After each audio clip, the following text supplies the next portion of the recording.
Doing like training stuff for Ilya, you know what I mean?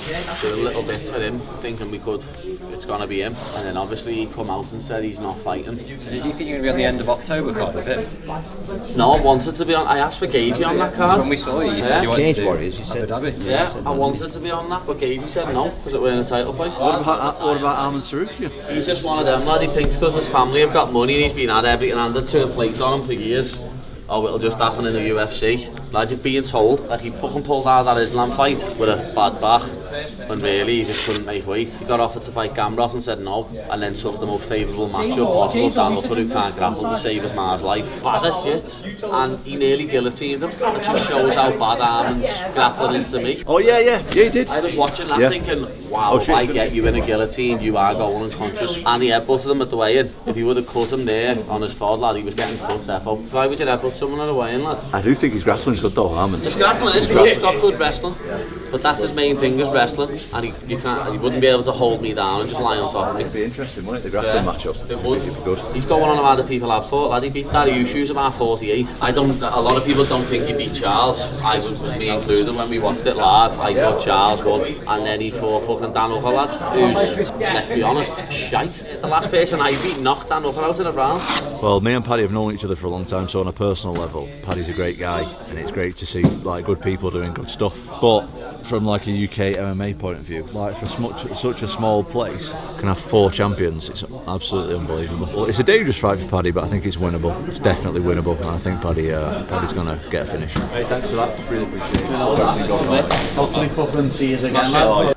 And just whilst we've got obviously interim, talk about that. Just obviously you were interim champion. Interim's a genuine title. It's a genuine world title. No, mate. yeah, of course. Lad, no, what everyone keeps saying to me, the same thing's going to happen to me. What happened with you? The people who say it's not a genuine title have never won a title in their life.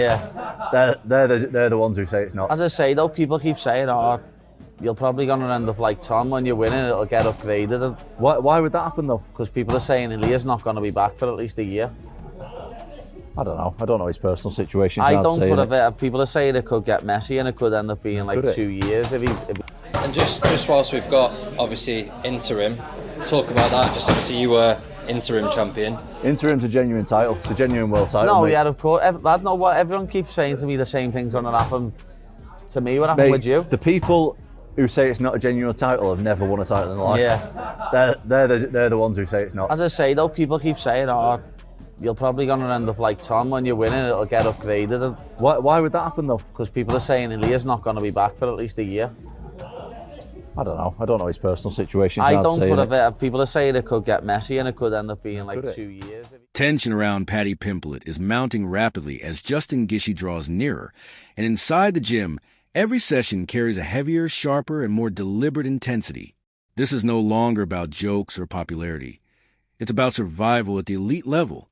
When Tom Aspinall suddenly enters a camp, the atmosphere shifts immediately, underscoring that this fight is being treated as a true career-defining moment. He's going to beat Justin Gaethje. Easy. Wow, really easy? Yeah, easy. That's a crazy thing to say because Justin Gaethje's a fucking animal. Yeah, but he doesn't know how to grapple, and Paddy knows But that. he's a Division I wrestler. He knows how to grapple. You don't think he knows how to grapple? He just chooses not to. Did you ever saw him submitting someone? I don't believe he's ever submitted someone, but I think that's because he likes to just crush people. Everyone likes is to dominate people and to win as soon as possible. If you have the ability to submit someone as soon as you can, you would do it. I think Justin Gaethje's mindset is to be the most violent person alive. That's one of the reasons why he lost some fight, because he took unnecessary chances. As the countdown to the fight ticks closer, the tension inside Paddy Pimblett's camp has become almost tangible, and the sudden arrival of Tom Aspinall only amplifies it.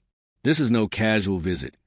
Heavyweight champions don't stroll into a lightweight camp for laughs or photo ops. They appear when something serious, something career-defining, is taking shape. Every punch, every drill, every moment in the gym now carries a sharper, heavier intensity, as if the air itself has been charged with purpose.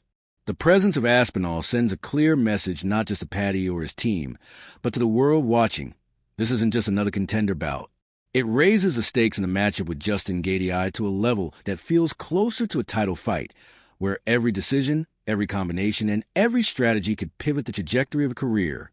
In this charged atmosphere, the lines between preparation and destiny blur, and the fight that was once on paper as a step up now feels like a true crossroads moment where greatness or the absence of it will be defined. Yeah, I've got a lot of nice puppy fat on me and I'm not as cold at the minute. I'm absolutely freezing constantly. Low on calories compared to normally at this time of year. Big Tommy, heavyweight champion UFC, is coming to see us today. We popped down to his gym a few months ago, didn't we? And went to see him. I've done a little session with him and that. Had to scram with him after because didn't have no fight coming up. We won't be going for no scram today. I'm sick on diet, lad, hard on diet. And I don't think he can train because of his eye, lad. I'm gonna have to see what his eye's like, lad. I'm fucking intrigued, especially after everyone giving him so much shit. Obviously he's got a bad injury in his eye. It just shows how fickle the MMA fan base is. Beautiful gym. I've seen a lot on pictures and stuff, but yeah, proper stuff. Smells like a gym. It's a bit artsy, isn't it? I like it, mate. Nice. Good lad. Got black socks on. How are we doing? Where's he gone anyway? Put it on. Hey, Paddy. Oh, it's on. Good. You good? You look a lot leaner the last time I seen you.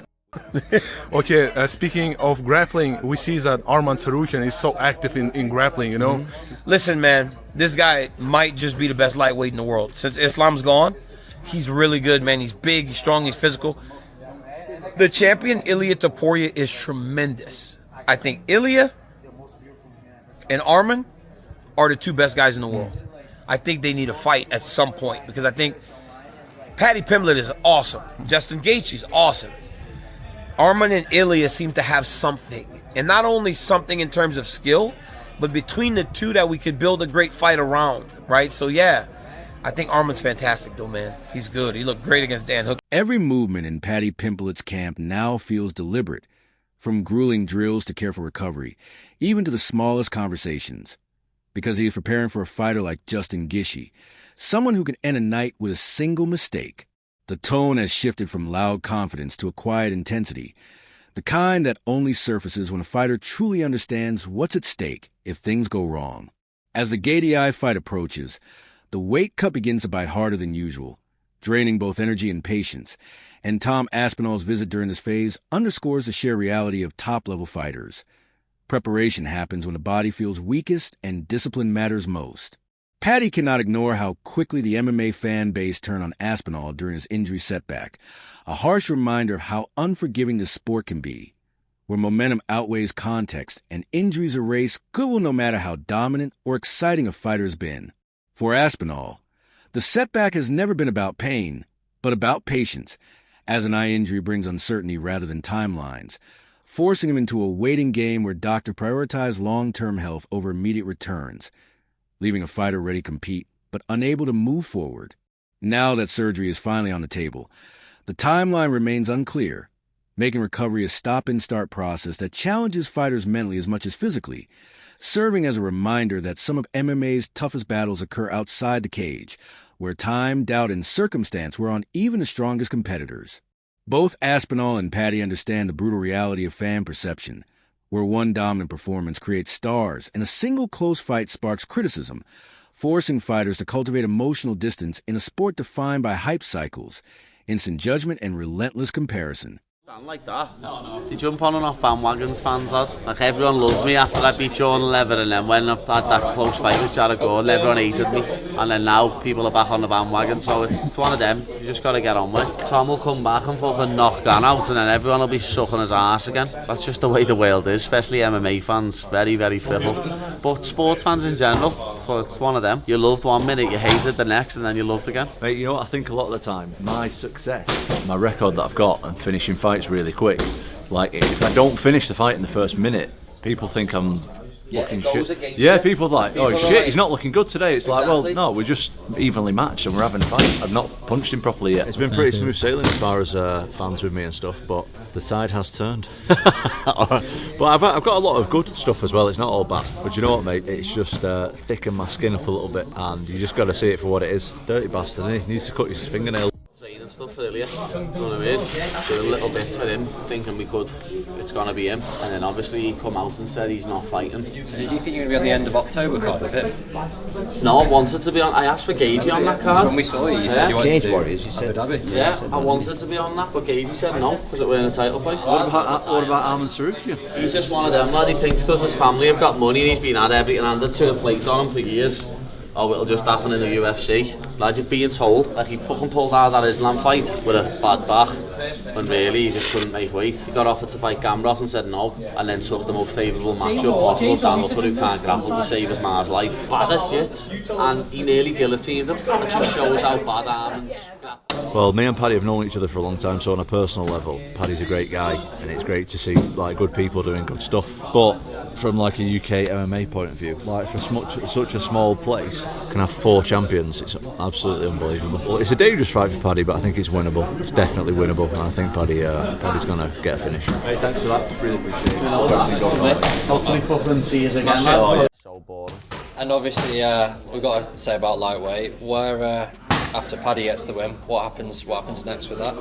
What do I think? Yeah. I think it should be Paddy and Ilya. It should. I think that's the biggest fight in MMA if Paddy wins, which he will. I think that's the biggest fight. It's the only MMA. fight to make, yeah. But at the same time, we need to see what's happening with him. Like I've said in interviews before, and that like even though I don't like the guy, I feel for him. Know what I mean? It's. And if it's not Ilya though, Armin? It's got to be Armin, I think. If it's not Ilya, I think it'll be even funnier if they do the win when I win the winner of Max and Charles. Be even funnier, just a big you to Armin. That'd be hilarious. Tell Armin to go and fight Gamrot. Yeah, Max and Charles are fighting. So like whoever wins that could end up getting the title shot. Paddy Pimblett openly reflects on the fleeting nature of support in MMA, recalling how fans celebrate him after big wins only to turn critical after competitive fights. A constant reminder that longevity in the sport demands thick skin, unshakable self-belief, and the ability to tune out the emotional noise surrounding every performance. Tom Aspinall adds perspective, noting that early success can distort expectations, as fast finishes condition fans to expect dominance every time, causing evenly matched, high-level fights to be misread as decline when they are in fact the truest test of skill, where nothing comes easy or guaranteed. As the conversation shifts back to Paddy's own journey, the path to this moment emerges as anything but smooth.